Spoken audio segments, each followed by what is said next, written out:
एक लड़की को हमेशा अपने पिता के संरक्षण में ही रहना चाहिए। शादी के बाद पति ही उसका मालिक होना चाहिए। पति की मौत के बाद उसे अपने बच्चों की दया पर निर्भर रहना चाहिए। यानी कि किसी भी स्थिति में एक महिला आजाद नहीं हो सकती। दोस्तों, अभी जो आपने सुना वो मनुस्मृति किताब में लिखी हुई एक बात है, जिसके तहत ये साफ साफ कहा जा रहा है कि हिंदू मान्यताओं में एक स्त्री को कभी भी आजादी नहीं मिल सकती है। पहले बाप, फिर पति और फिर पुत्र।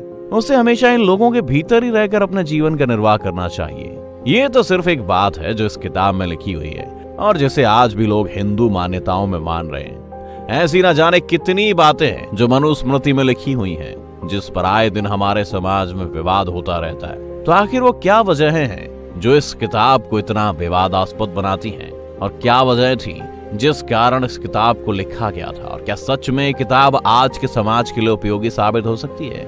आज हम इन्हीं सारे सवालों का जवाब लेकर आए हैं, तो बने रहिए हमारे साथ इस वीडियो के अंत तक। जिन लोगों को मनुस्मृति के बारे में नहीं पता है उन्हें बता दें कि मनुस्मृति हिंदू धर्म में सुधार और कानून बनाने के लिए लिखी गई एक किताब है, जिसमें कुल 12 अध्याय हैं, जिनमें 2684 श्लोक हैं। इसे लिखने वालों के नाम में भारी उलझन है, लेकिन ज्यादा तो लोग यही मानते हैं कि इसे प्राचीन काल में मनु ऋषि ने ही लिखा था, जिसमें बाद में शंकराचार्य का भी नाम सामने आता है।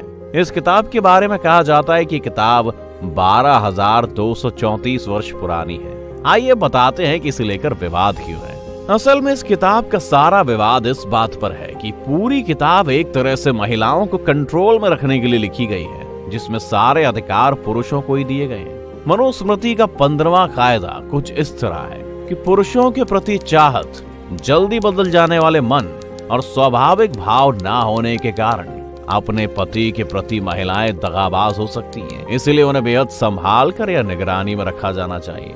मनु के दूसरे अध्याय में लिखा है कि महिलाओं का स्वभाव ही पुरुषों को उत्तेजित करना और बहकाना है। इसलिए जो समझदार हैं वो महिलाओं के साथ में संभल कर रहते हैं और होश से काम लेते हैं। मनुस्मृति में केवल महिलाओं के लिए नियम निर्धारित किए जाने की बात कही जाती है, वहीं पुरुषों को सजा देने की बात इसमें ना के बराबर है। ऐसा ही एक मनु नियम कहता है, जो महिला अपने पति की बेइज्जती करे, बुरे काम में लगी हुई हो, शराबी हो या बीमार हो, तो उसे 3 महीने के लिए अकेला छोड़ देना चाहिए और उसके गहने व सुख सुविधाएं छीन लेना चाहिए।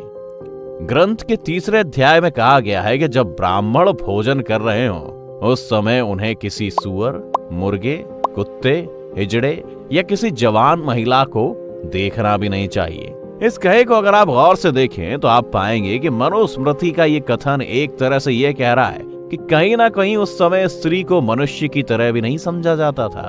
उस किताब के अनुसार ऐसी किसी महिला से विवाह नहीं करना चाहिए जिसके बाल या आंखें लाल हो, कोई एक्स्ट्रा बॉडी पार्ट हो, जो अक्सर अस्वस्थ रहे, बाल ना हो या ज्यादा हो, या वो नीची जाति की हो। साथ ही ये भी कहा गया है कि समझदार लोग अच्छे परिवारों की सुंदर और आकर्षक महिला से ही शादी करते हैं। आज जब भारत एक पूरी तरह से लोकतांत्रिक देश है और जिसमें स्त्री और पुरुष दोनों को बराबर का अधिकार दिया गया है, उस समय जब हम ऐसी किसी भी किताब की बात करते हैं जो एक तरह से स्त्री को मनुष्य नहीं मानती, तो ऐसी किताब पर विवाद तो होना ही है। लेकिन विवाद एक बात है, दूसरी बात यह है कि आज जब एक पूरा पंथ भारत को एक हिंदू राष्ट्र बनाने के पीछे लगा हुआ है, तो जाहिर सी बात है कि मनुस्मृति को फिर से चर्चा में आना ही पड़ेगा। क्योंकि ऐसा कहा जाता था कि जब अंग्रेज भारत पर राज किया करते थे, तब सारे हिंदू संगठनों ने अंग्रेजों से आग्रह किया था कि मनुस्मृति में दर्ज नियमों को ही हिंदुओं का कानून बना दिया जाए।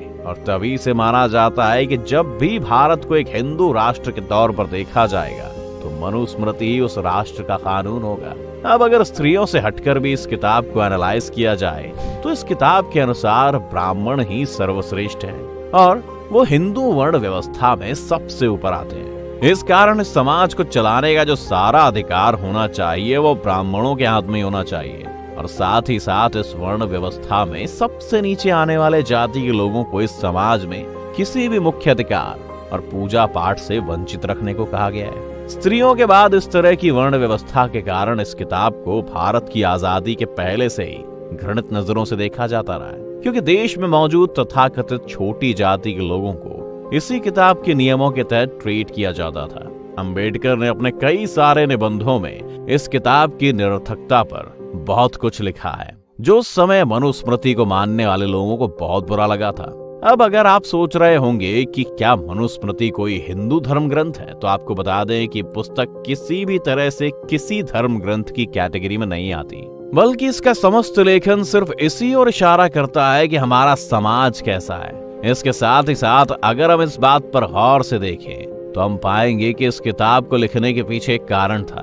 दरअसल जिस दौर में किताब लिखी गई थी, उस दौर में बुद्ध के उपदेश और उनका बौद्ध धर्म भारत में तेजी से अपने पांव पसार रहा था। इसी कारण हिंदुओं को यह आभास होने लगा कि शायद अब उन्हें कुछ ऐसा करना चाहिए जिससे कि लोगों को हिंदू धर्म की तरफ फिर से मोड़ा जा सके, और यह किताब भी उसी धार्मिक संघर्ष का नतीजा है। लेकिन आज जब भारत इतनी तरक्की कर रहा है और जब सर्वधर्म समभाव का नारा बुलंद हो रहा है, तो क्या यह सही है कि देश की बहुसंख्यक आबादी को एक ऐसा कानून मानना पड़े जो संविधान में तो नहीं है, लेकिन उनके किसी ऐसी किताब में लिखा है जिसका आज सिर्फ राजनीतिक उपयोग हो सकता है? और अगर किसी रोज इस किताब को मान लीजिए कि कानून बना ही दिया जाए, तो क्या एक हिंदू या एक बहुसंख्यक होने के नाते लोग अपने घर की स्त्रियों को मारने पीटने से लेकर उन्हें जानवरों का दर्जा देने या उनके साथ अत्याचार करने के लिए तैयार होंगे? और जैसा कि हमें सिखाया गया है कि कानून हमेशा से कमजोरों की रक्षा करने के लिए बनाया जाता है, तो क्या अगर कोई कानून तथाकथित निचली जाति के कमजोर लोगों के सारे अधिकारों को मारने की बात करता है, तो वो एक पवित्र किताब की शक्ल ले सकता है? क्या किसी तरह से बात मानी जा सकती है कि स्त्रियों का समस्त जीवन पुरुषों की अधीनता में गुजरेगा?